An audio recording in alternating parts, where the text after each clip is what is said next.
In 2017, Greg Brockman wrote 4 words in his private diary. It was a lie. This week, those 4 words went on trial in Oakland, California.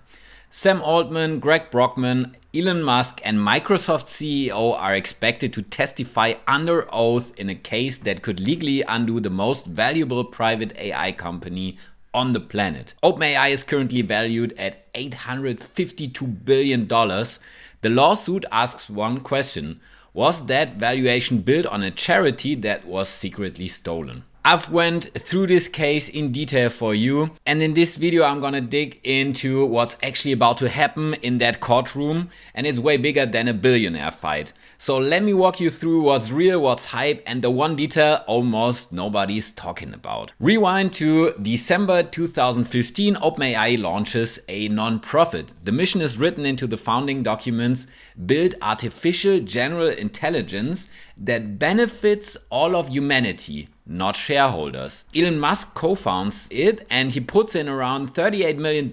According to court filing, that's the majority of OpenAI's early seed funding. Musk recruits the talent, he lends his name, he's the public face of OpenAI. For 3 years, OpenAI looks like the answer to a real problem.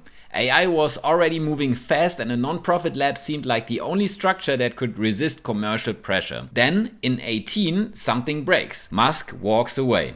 OpenAI says it was over conflicts with Tesla. Musk says it was because the mission was already being abandoned. Both sides agree on one thing. In 2019, OpenAI created its first capped profit subsidiary under the non-profit. The full conversion to a public benefit corporation came much later, in October 25. 7 years later, that for-profit became a $500 billion private company, then 750, and as of last month, an $852 billion valuation.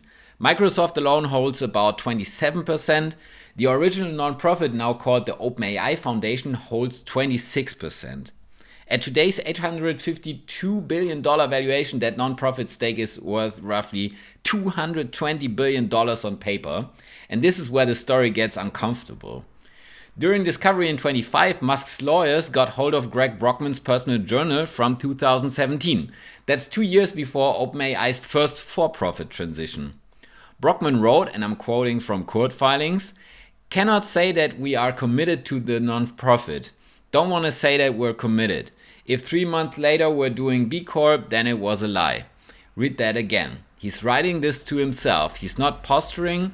He's admitting that telling Musk and the world the non-profit commitment was real, while internally planning a for-profit pivot would make it a lie. Judge Yvonne Gonzalez-Rogers cited that diary entry directly when she ruled in January that this case had to go to trial. She called it ample evidence. That ruling kept the core charitable trust claim alive and made the diary entry central to it. Now, OpenAI has a counter story, and it's not nothing.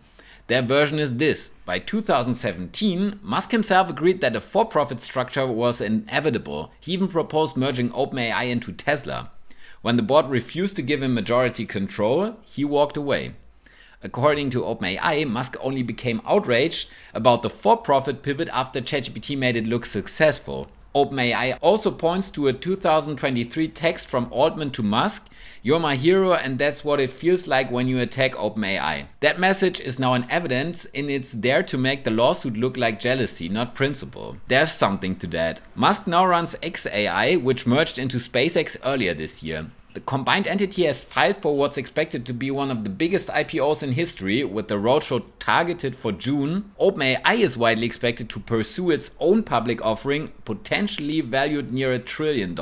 These two companies are direct competitors, and Musk crippling OpenAI right before his IPO would benefit xAI enormously. Here's where I gotta be honest with you. Looking at the court filings, I think OpenAI actually has the stronger biographical story. Musk did agree that a for-profit structure was needed in 2017. He did try to take control. He did leave because he wasn't going to get it. But OpenAI has a worse problem, because none of that erases the diary entry. Brockman wrote those words while OpenAI was still legally a non-profit, while donors were funding it as a charity, while talent was being recruited on the mission.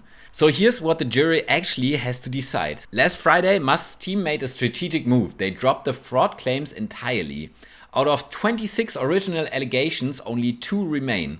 1. Did Altman, Brockman and the OpenAI board breach their charitable trust by converting non-profit assets into private wealth? 2. Did Microsoft, Altman and Brockman get unjustly enriched from those non-profit assets? These 2 claims are actually more dangerous for OpenAI than fraud was.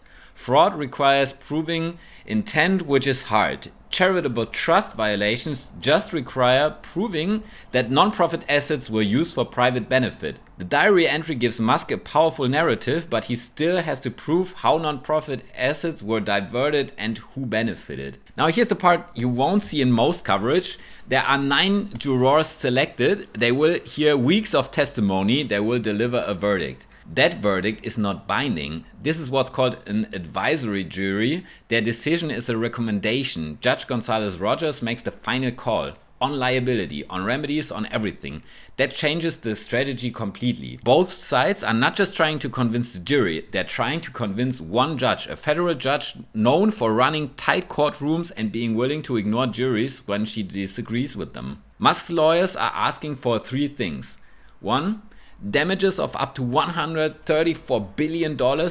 Some recent reporting puts the figure as high as $150 billion. By the way, all sources down below in the description. While you're down there, make sure to subscribe. Musk says he doesn't want that money personally. He wants it sent to the OpenAI Foundation, the non-profit. 2.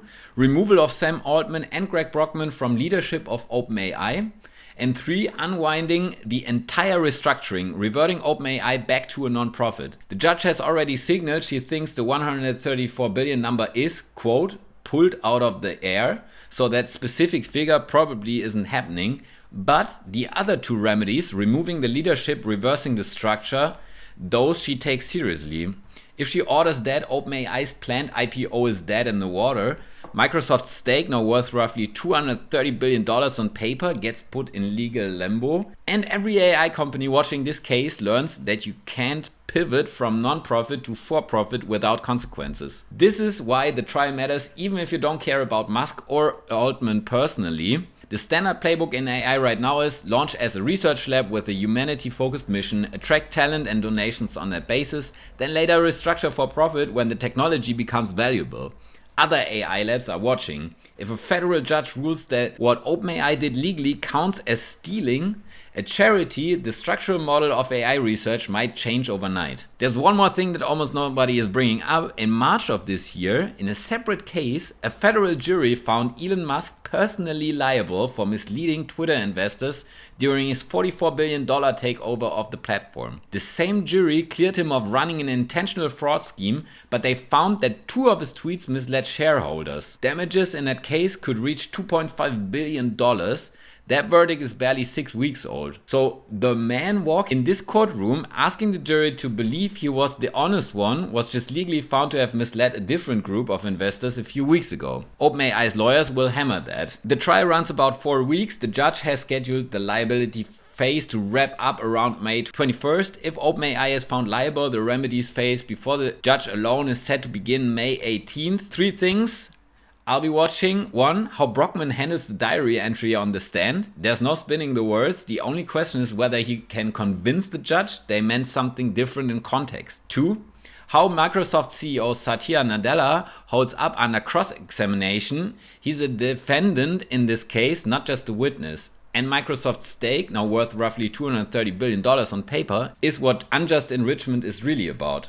And 3. How the judge reacts to the unjust enrichment argument. That's the claim with the lowest legal bar and the biggest potential consequences. Whatever happens here, one thing is already clear.